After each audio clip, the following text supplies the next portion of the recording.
Hi everybody, this is Dan Stolbarger. Welcome to this week's KFIR Middle East Update. It is the week of October 30th. You know, I was tempted to wait a couple days to find out what the results of the Israeli elections are. But you know what? The bottom line is I realize it's still going to take a while before any sort of coalition government will be formed. So might as well jump in. You know, there's a lot of issues that are going on in Israel today.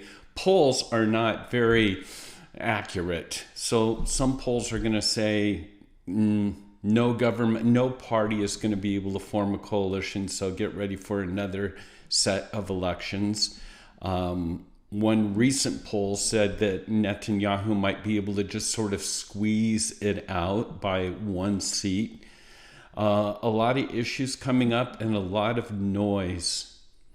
Very similar to what's happening here in the States. We've got major elections coming up, a lot going on, a lot of noise. I don't know about you, but I just get besieged by all of these political advertisements these days, and who knows what to believe when you've got such a corrupt media reporting what? Truth?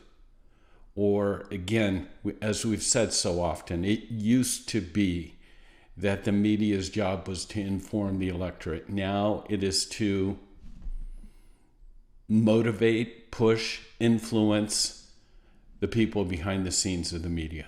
That's just the way it is. Anyhow, what's going on in Israel?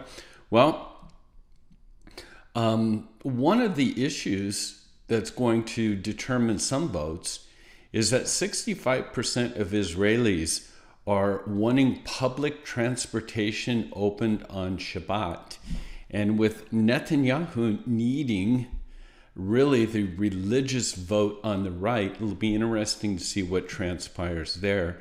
The current transportation minister, Merac Michaeli, I found this interesting. She said that it would be a shame to invest in infrastructure in Judea and Samaria because she believes that it will not belong to Israel in the future. So on one hand, you have Lapid,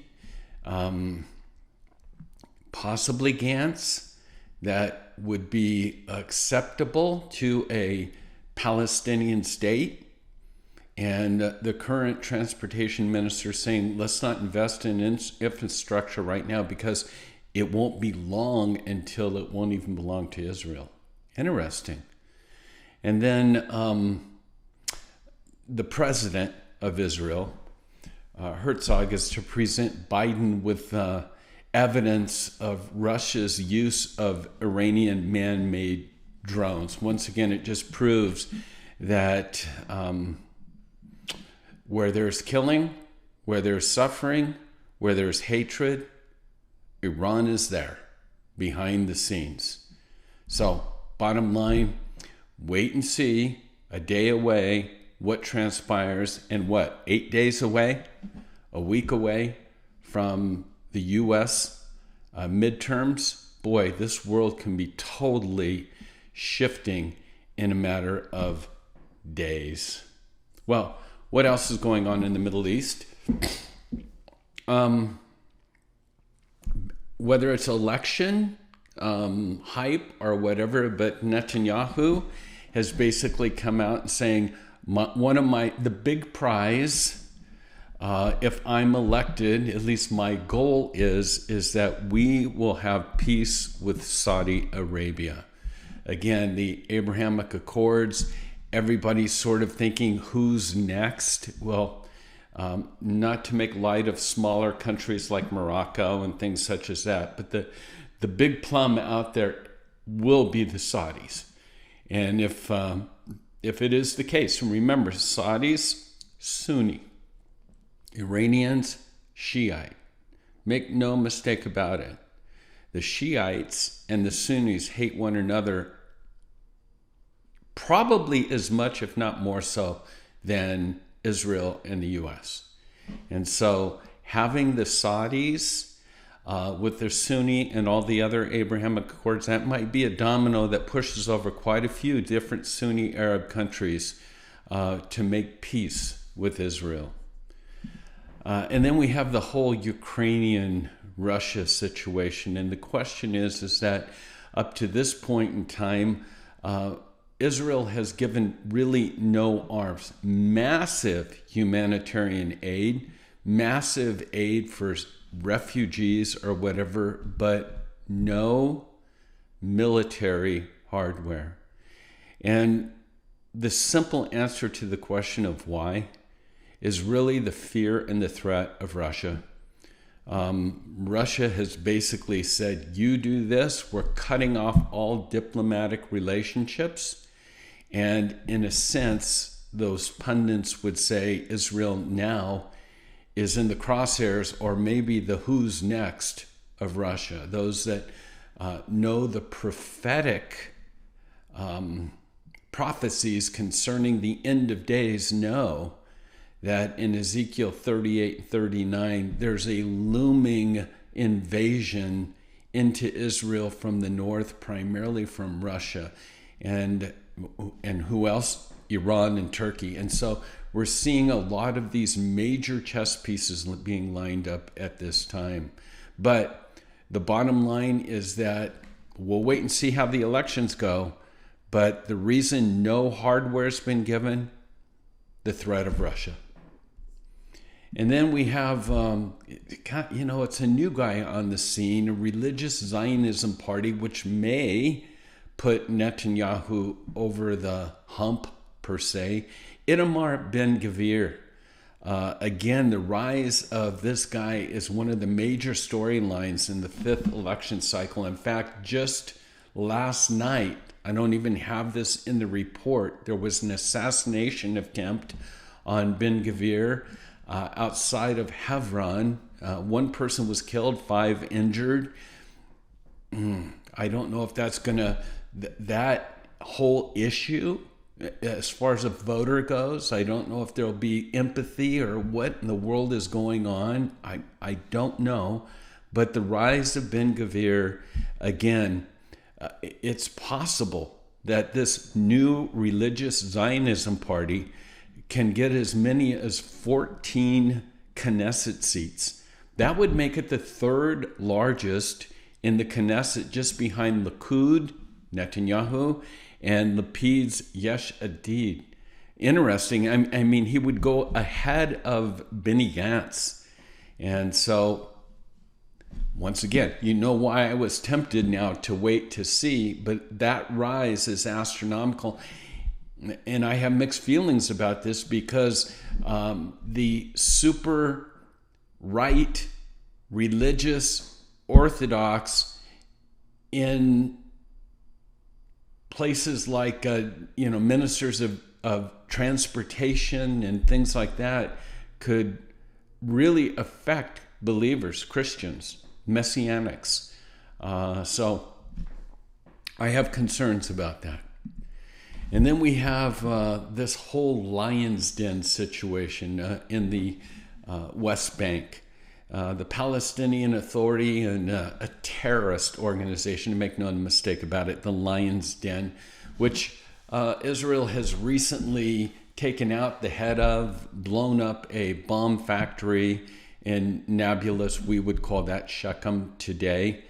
And as this has begun to unravel, interestingly enough, the Palestinian Authority, the PA, who likes to be so-called moderate and peaceful, basically has come out. The deputy chairman of Fatah admitted that the PA security forces were fighting together with the Lion's Den terrorists. And again, no matter how much they might yell on the outside and condemn terrorism, their words, that they admit that they were fighting against what they call the occupation, that's Israel. They were fighting against the occupation with the terrorists of the Lion's Den. So, black and white. Last thing up, again, this is how crazy the Knesset is. Again, when we're thinking about the votes that are needed, 61 is what's needed. Likud will only come up with somewhere in the 30s. Netanyahu will have to cobble together. It's all horse trading in a sense. When Netanyahu was toppled, it was because of Naftali Bennett, Benny Gantz, basically the never Bibis, opening the door and willing to allow Arab parties in to give them the 61 votes that were needed to form their coalition. Keep this in mind. One of those MKs, an Arab MK, Adina Tuma Salami, back to this concept of Lion's Den's terrorist. She came out, and again, she's part of the joint list, MKs, that's Arab, and she's facing a wave of criticism. This is an elected official of the Knesset, okay? And she went on record to have her comments alongside of the mass funeral in Nablus for the 5 members of the Lion's Den terrorist group that were killed. And she basically says that they were martyrs. They were asserting that their resistance was a response to the occupation. Nablus bids farewell to our martyrs today. The people bid farewell to our martyrs today. And again, bottom line, you have an Arab